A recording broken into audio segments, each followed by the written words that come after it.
전형적인 대칭식 형태의 조건입니다. 그중 합에 대한 정보와 합에 대한 질문을 하고 있어요.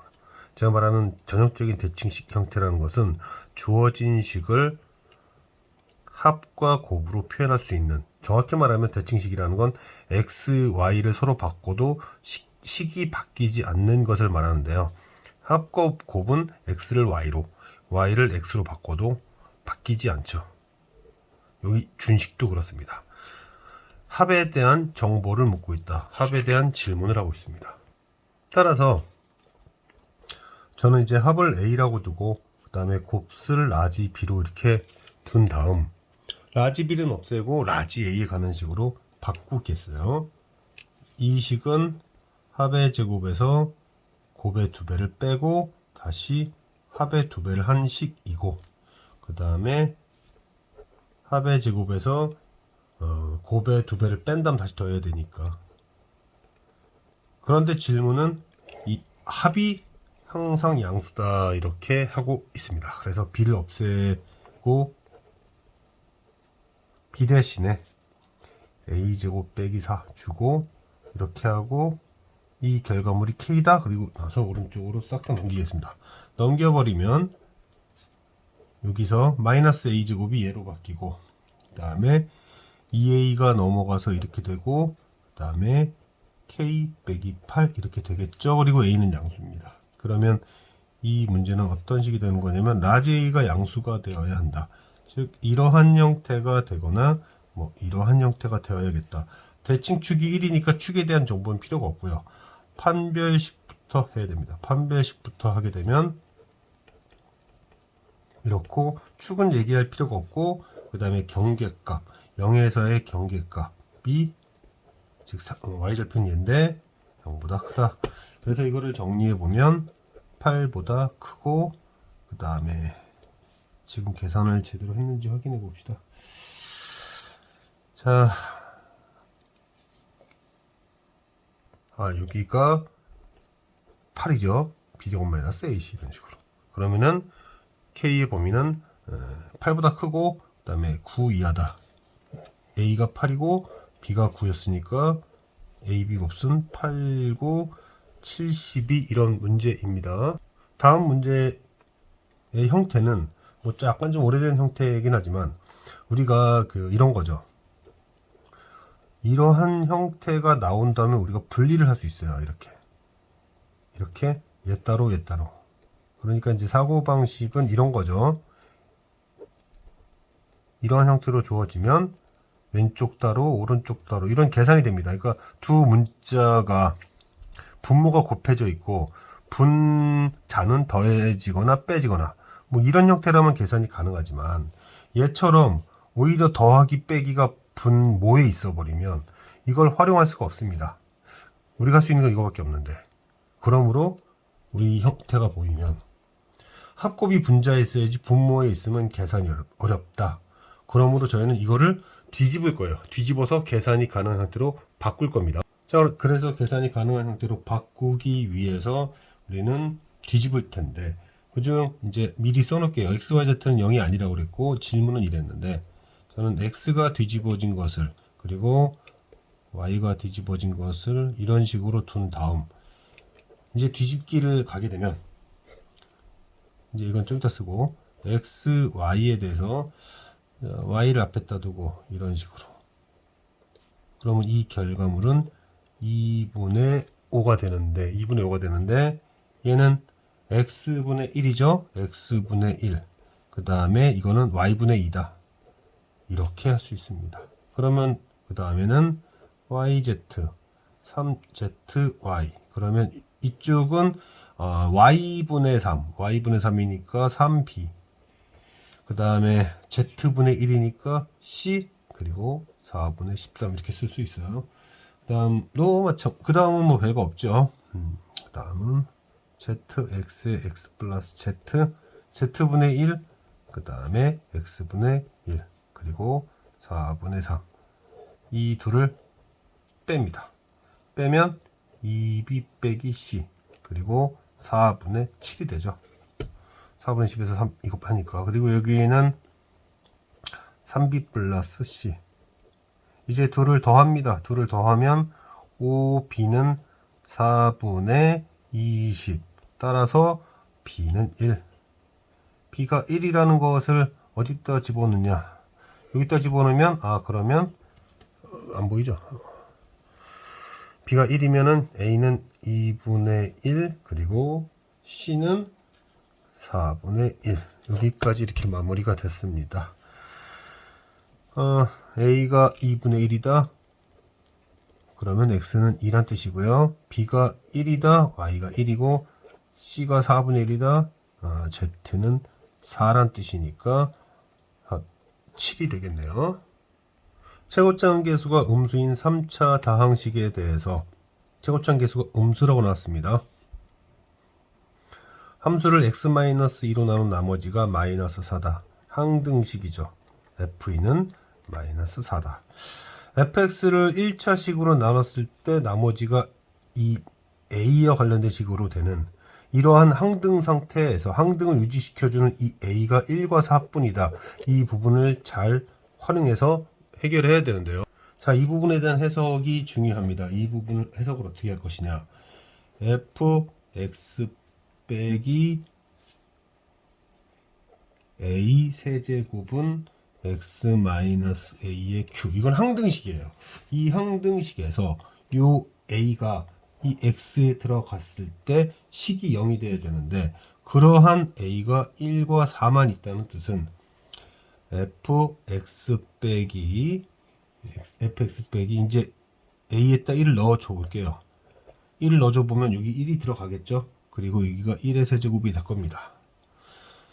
이 얘기는 f1이 f1 빼기 1의 세제곱이 0이라는 뜻이고 그 다음에 x 빼기 4 이 4가 이제 여기 들어가겠죠. 그리고 여기 4의 세제곱 그래서 f4 빼기 4의 세제곱이 0이다. fx는 3차식이다. 즉 이 문제는 이 등식 이 f1 빼기 1의 세제곱 f4 빼기 4의 세제곱이 0이 된다. 이 이외에는 0이 되는 게 있으면 안 되겠다. 이 항등이 되게 하는 이 a가 1과 4만 있다. 지금 이렇게 얘기한 건데요. 자, 이게 지금 이 수식이 fx가 3차식이니까 이 3차식 fx인데 이 항등식이에요. fx 빼기 x 세제곱이라고 생각합니다. 이 x자리에 들어갈 수 있는 게 1과 4만 있다는 얘기는 이 녀석의 근이 1과 4, 즉 증군이 반드시 있어야 된다. 이렇게 이 문제는 요구한 겁니다. 약간 애매하게 했는데요. 애매하게 질문을 하긴 했지만 이 두 가지만이 있다. 1이 중근이거나 아니면 4가 중근이거나 그 얘기를 좀 애매한 표현으로 제시했어요. 최고차계수는 현재 모르는 상태입니다. 그러니까 이렇게 설정을 해줘야 돼요. 그럼 1번 상황에서는 f2가 마이너스 4라고 했으니 x에다 2를 집어넣습니다. x에다 2를 집어넣으면 f2가 마이너스 4니까 마이너스 12가 되면서 2를 집어넣으면 여기는 1이고 그 다음에 2를 집어넣으면 마이너스 2가 되면서 p가 양수가 됩니다. 따라서 이 경우는 불가능하다. 그럼 2번의 경우에는 마찬가지로 x에다가 2를 집어넣으면 여기는 q 그리고 여기는 4. 이러면 가능합니다. 음수니까. 따라서 fx식을 완성할 수 있었다. fx 빼기 x세제곱이라고 하는 3차 함수는 그렇게 이해를 하셔야 돼요. 여기에서 이 인수가 될 수 있는 애가 이걸 하나의 3차 함수로 봤을 때 인수가 될 수 있는 것이 1과 4만 있다. 그런 의미로 이 조건을 제시했던 겁니다. 그래서 fx 빼기 x세제곱은 마이너스 3의 x 마이너스 x 빼기 이거다. 넘겨주면 이렇게 되겠다. 이게 fx라는 얘기를 좀 약간 어렵게 제시했습니다. 말을 좀 애매하게 썼어요. 조금 말을 부연해 볼까요? 이걸 다시 한번 부연을 해보면 fx 그런데 a는 1과 4만 가능합니다. 1의 세제곱에 x-1의 q1 그리고 fx 빼기 4의 세제곱 x 빼기 4의 q2 그래서 이 구조를 만족시킬 수 있는 애가 1과 4만 있다. 1과 4만 있다. 이렇게 이해를 해줘야 된다는 얘기예요. 즉 fx 빼기 x 세제곱 fx 빼기 x 세제곱의 인수는 x 빼기 1과 x 빼기 4뿐이다 이런 얘기인데 최고차항계수는 현재 모르니까 제가 이제 뭐 k라고 둘까요? k라고 두고 그런데 이 등식을 만족시키는 x는 인수는 x의 이제 인수죠. n수는 1과 4뿐이니까 이 수식이 이렇게 되든지만이 가능하다 이런 얘기예요. 그럼 또 이런 질문을 할 수 있습니다. 아 이거 k가 없을 수도 있는 거 아니냐? 근데 얘의 최고차항계수가 음수니까 이건 3차식입니다. 3차식은 인수가 3개 있죠. 그 3개의 인수 중에서 하나의 인수가 x-1과 x-4다. 그렇게 이제 얘기한 걸로 이해해 주시면 좀 그나마 좀 쉽게 무난하게 될 수 있을 것 같고요. 그 다음에 이제 이 도형 문제가 있는데 자, 그 다음 도형 문제 여기를 보면 제가 여기를 x라고 쓰고 여기를 y라고 쓴다면 x가 y보다 큽니다. 왜냐하면 이렇게 선을 그었을 때 x제곱 플러스 5의 제곱 그리고 y제곱 플러스 7의 제곱을 하게 되면 더 큰 수를 더해서 같아졌으니까 x가 y보다 크다는 것은 무난하게 알 수 있을 것이고 둘레의 길이를 묻고 있는데 둘레의 길이는 x 이렇게 되죠. 그럼 x, y 합이 필요합니다. 넘겨주면 x제곱과 y제곱은 7의 제곱, 5의 제곱 빼면 2 더하면 12죠. 인수분해를 이렇게 하게 되면 여기서 중요한 얘기는 정수에 대해서 정수의 합과 차는 홀짝성이 같기 때문에 1, 24 이런 거 안 됩니다.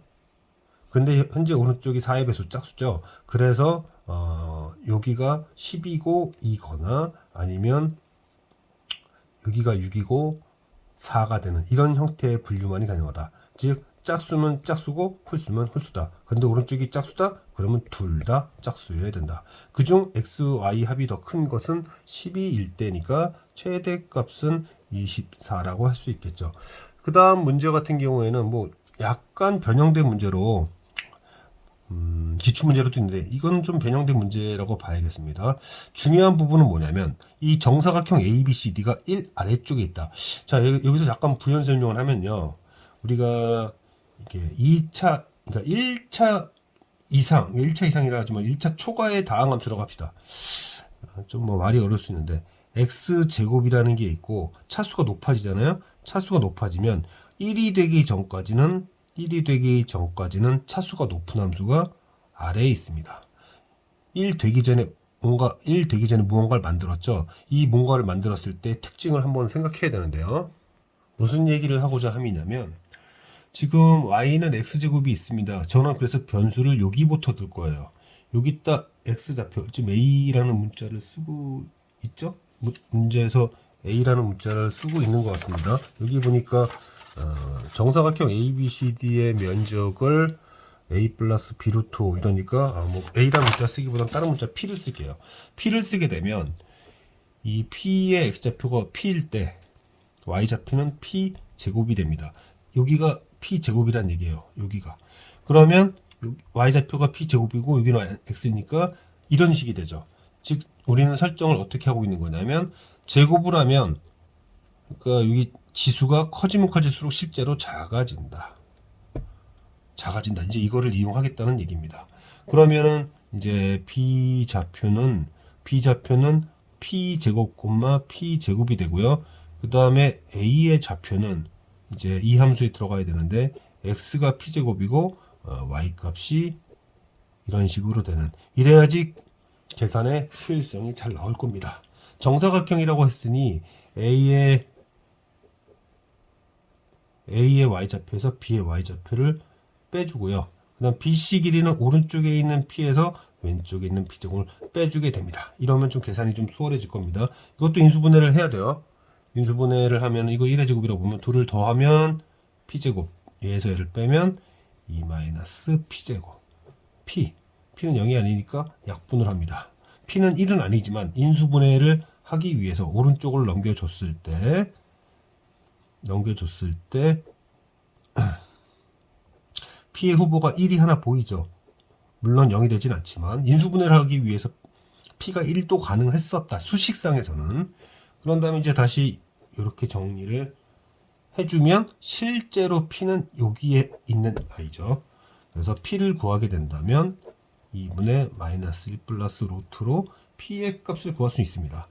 자, 근데 이거를 지금 면적을 계산한다고 해서 지금 오른쪽, 왼쪽, 한 변 길이 이거를 바로 집어넣으면 너무 복잡하죠. 너무 복잡하기 때문에 차수를 낮춰서 최대한 낮춘 다음 해결해야 됩니다. 최대한 낮춘 다음 해결해야 돼요. 자, 여기에 보니 P제곱은 마이너스 P 플러스 1입니다. 그러면 마이너스 P제곱은 P, 이런 식이 되겠죠. 그리고 2P, 4P제곱, 4P제곱 빼기 4P 더하기 1. 최대한 낮출 만큼 낮추고 나서 대입을 해야 된다 이런 얘기예요. 그러면은 마이너스 8P 플러스 5. 이제 최대한 낮췄으니 대입합시다. 최대한 낮췄으니 이게 시험장에서 이런 생각을 하지 못하면 계산에 허닥이다가 망합니다. 그래서 9 빼기 4 루트 5 이렇게 해서 면적을 구할 수 있었다. 이 문제에서의 핵심이라면 여기를 x좌표로 둬서 제곱을 하면 작아지기 때문에 그죠? 제곱을 하면 작아지기 때문에 차라리 루트나 이런 거 쓰지 말고 제곱식 같은 거 차수를 높였다가 다시 P를 물론 찾죠. P를 찾아야 되긴 하는데 다시 계산을 할 땐 또 다시 낮추는 이런 작업들을 해서 최대한 낮출 만큼 낮춰서 대입하는 그런 기술이 필요합니다.